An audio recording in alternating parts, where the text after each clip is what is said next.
Hello, this is Steampunk Reviews, Episode 1, though it has nothing to do with phantoms or menaces. As this is the first of these things, I figure I might as well give a bit of an explanation before I get into the topic of today. My name is Victoria, I'm an ardent steampunk of the aristocratic breed, i.e. I wear a corset and a bustle, carry a parasol, and enjoy being condescending.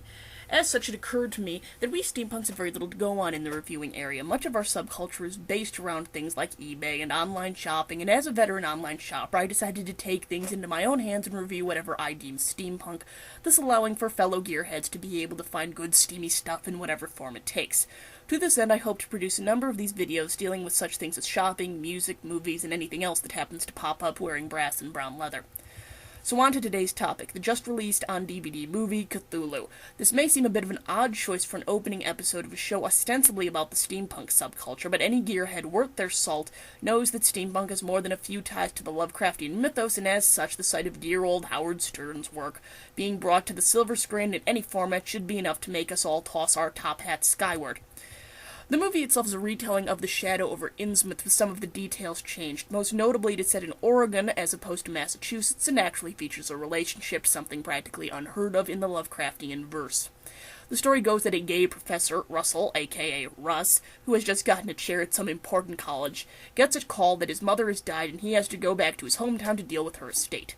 There we find out that his father is in charge of a cult which worships fish creatures and is pressuring Russ to somehow, someway produce an heir. Something Russ is about as keen on as swallowing broken glass. The story continues with Russ finding out more than he ever wanted to know about his hometown, Russ being accosted by a crazy old man, Russ meeting a woman who drugs him so she can, I kid you not, rape him, Russ being chased by weird fish baby things through the sewers, Russ shaving his head, Russ being locked up in jail, the world coming to an end, and gay sex, though not necessarily in that order. One of the upshots of this movie is definitely the atmosphere. There are quite a number of nicely done shots of the ocean, which are somehow deeply chilling even as they're very pretty.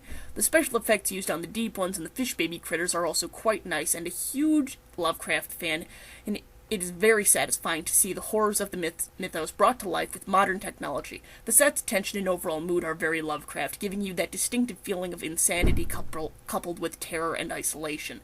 The interactions with the monsters are also nicely done, with none of them occupying the camera for more than a few seconds, the exception of the deep ones coming out of the sea notwithstanding, as it is at that point that the camera is doing one of its wide shots and we can't see the creatures up close, allowing our imaginations to fill in the creepy for us. On the other hand, the movie has some serious flaws. The entire introduction of a relationship into the storyline breaks the flow, especially given that Russ's love interest speaks in monosyllables and emotes like tree bark, though this isn't so much a fault of the actors, a fault of the script, and a fault of even putting a relationship in an H.P. Lovecraft story. The whole thing just cocks up the feeling of the movie, randomly giving me sweet and tender moments when all I wanted it to do was scare my bustle off. The other major issue is the aforementioned feeling of insanity is sometimes a bit overdone and leads the movie to feel schizophrenic as it jumps between scenes like a kid with ADHD jumping between topics of conversation. Events have a tendency to move jerkily, and so much information is crammed into some scenes, a lot tends to get missed. And finally, the whole "you must produce an heir" aspect of the story is never well explained, and the end scene where Russ meets what I presume are his, or his sister's, offspring just confuses the fuck out of me, since the one time we really need to see what in hell is going on, the director decides not to show or explain anything, which made me almost want to scream in frustration.